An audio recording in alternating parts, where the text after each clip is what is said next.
Before social media meltdowns, there was daytime TV, where security guards separated brawling Klansmen, Maury invented paternity test victory laps, and a TV psychic calmly told a mother her missing child was dead and would never come home. You've landed on Cringe Capsule, the vault of unscripted insanity we somehow watched when we were homesick from school. Today we're spotlighting the 90s talk show boom, Geraldo's smash schnoz, Springer's horse wedding, the Jenny Jones's tragedy, and more segments that made FCC lawyers reach for antacids. Grab your popcorn and maybe a helmet. The studio lights are hot and the tempers even hotter. Geraldo Rivera's Broken Nose broadcast, the brawl that invented 90s trash TV. Before Jerry Springer had a single chair to dodge, Geraldo Rivera was already catching one with his face. The date was November 3rd, 1988. Daytime talk was still pretending to be polite journalism, and Geraldo's producers thought it would be edgy to book white supremacists, black and Jewish activists, and skinheads on the same tiny stage. Shockingly, civil discourse did not ensue. 10 minutes into the discussion, a neo-Nazi stood up, hurled a racist slur, and all hell broke loose. Audience members leapt the rail, fists flew, and someone sent a metal chair sailing across the set like an Olympic discus. It smashed straight into host Geraldo Rivera's schnoz, snapping it on live television. Blood gushed, security flailed, and cameras kept rolling because ratings.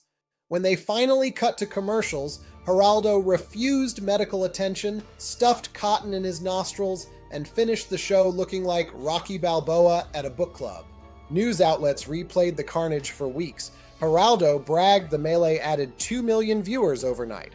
More important, every rival producer took notes. Lesson learned: stack volatile guests, let them swing, rake in dollars. The Broken Nose episode didn't just boost Geraldo's Q score, it greenlit a decade of televised chaos. Without that chair shot, there's a good chance we'd never have heard the studio chant "jury, jury," or watched DNA envelopes become daytime cliffhangers. Trash TV history started with one very, very expensive nose job. Jerry Springer's I Married a Horse, the day daytime TV neighed back. By 1998, the Jerry Springer Show had already paraded every love triangle imaginable across its Chicago stage, so producers upped the ante with I Married a Horse. Yes, really. The guest was Mark, a soft-spoken ranch hand from rural Washington who claimed he'd exchanged vows, unofficial thankfully, with his beloved mare Pixel. Cue the studio audience gagging, chanting, and waving jury placards like pitchforks. Jerry's opening line, "So Mark, what first attracted you to Pixel?" set the tone. Mark waxed poetic about emotional connection, while the censors slapped beeps over every anatomical detail. A second guest, Mark's bewildered ex-girlfriend, stormed on stage to demand, "Was I not enough woman for you?" Things devolved fast. She hurled water, security guard Steve Wilkos body blocked, and the crowd bayed like colts at feeding time. The segment never aired uncut. NBC affiliates got a heavily blurred, beep-happy version, while Springer's home video label smelled profit. The uncensored scene headlined the 1999 Too Hot for TV VHS, which sold over 200,000 copies, proof that outrage and curiosity make lucrative stablemates. Cultural fallout? Springer became shorthand for broadcast bottom-feeding, lawmakers cited the episode during decency hearings, and every late-night host squeezed in a horse joke.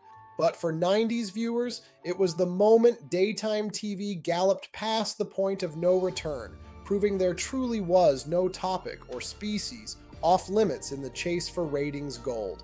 Sally Jessy Raphael takes on the Klan, red glasses, white hoods, zero chill, 1992.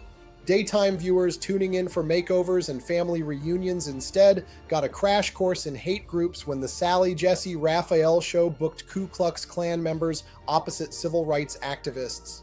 Sally, brandishing her trademark scarlet specs, introduced the panel with trademark politeness. Then the studio temp dropped 10 degrees. The hooded guests spewed bile, activists shot back, and the audience transformed into a gladiator arena of booze. Mid-segment, a Klan spokesman hurled a slur. Lightning fast, Sally cut his mic and barked, "Not on my stage." That should have been the end, except another Klansman tried to stand and grandstand, security lunged, activists surged, and suddenly producers were playing whack-a-mole with folding chairs.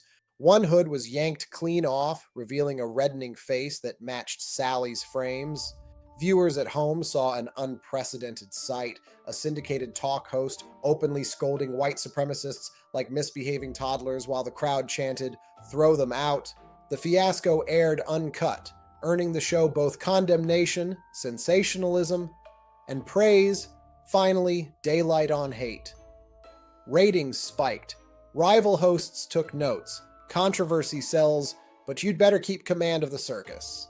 Sally's takeaway? She later said bringing extremists into the open stripped them of mystique, and incidentally proved her reflexes were championship level. Long before Twitter dunked on racists in real time, Sally, Jessy, Raphael did it live at 3 p.m., armed with nothing but cue cards, composure, and those iconic red frames. Ricki Lake's Boot Camp Brat Showdown. Daytime drills and parental thrills. If Jerry Springer was fists and flying chairs, Ricki Lake specialized in fix my kid before I ground him forever. Enter the now legendary 1994 episode where producers bust in a squad of foul-mouthed teens and a real U.S. Marine drill instructor. The premise, yell the rebellion right out of them. Ricki opened with her trademark pep, give it up for these parents who've had it up to here, then ceded the floor to Staff Sergeant Raymond Mosley, a wall of medals, veins, and pure decibels. Within minutes, the studio transformed into a boot camp courtyard. Mosley barked inches from a boy named Travis, who'd bragged backstage about ditching school and stealing mom's car. Travis fired back an F-bomb on live TV. Gasps, clutching of pearls, instant daytime infamy. Mosley cranked it to 11. Push-ups in front of the audience, spit-flecked tirades about respect and responsibility. One teen burst into tears. Another tried to walk off set, only to be marched back by security to yet more drills under the hot stage lights. Viewers couldn't look away. PTA boards cited the spectacle in letters titled "Televised Child Abuse," while ratings spiked enough for Ricki to re-air the segment in sweeps. The next morning, every middle schooler knew the phrase Ricki Boot Camp, and parents nationwide threatened misbehavior with a one-way ticket to talk show basic training. It was crass, cathartic, and pure 90s trash TV gold, proving you could weaponize a Marine's volume for Nielsen points. Jenny Jones's secret crush reveal, Talk TV's fatal plot twist. On March 6, 1995, The Jenny Jones Show taped what producers billed as a harmless lark, same-sex secret crush. The setup was classic 90s daytime bait. Audience favorite Scott Amador would surprise his buddy Jonathan Schmitz on stage, confessing that his flirty phone calls weren't jokes. He genuinely liked him. Scott giggled through a racy fantasy about whipped cream and camping. Jonathan, blindsided, laughed it off, insisted he was straight, and everyone went home. 3 days later, the punchline turned tragic. Schmitz, reeling from what friends said was public humiliation, bought a shotgun, drove to Scott's mobile home, and killed him. Suddenly, the cheery pastel set of Jenny Jones was Exhibit A in a manslaughter trial that riveted the nation. The defense argued the show's ambush tactics provoked the murder. The jury agreed enough to hand down a $25 million negligence verdict against the producers, later overturned. Daytime television shuddered. Bookers swapped gotcha segments for tame makeover hours, and every host from Ricki Lake to Maury whisked guest prep disclaimers into legal armor. Jenny herself, once the perky queen of relationship reveals, spent days on the witness stand describing cue cards and segment titles. For viewers, it was the moment trash TV's fun and games veneer cracked. Critics had long cried exploitation, but Scott's death forced everyone, from FCC watchdogs to channel surfers, to admit the risks were real when ratings trumped basic empathy.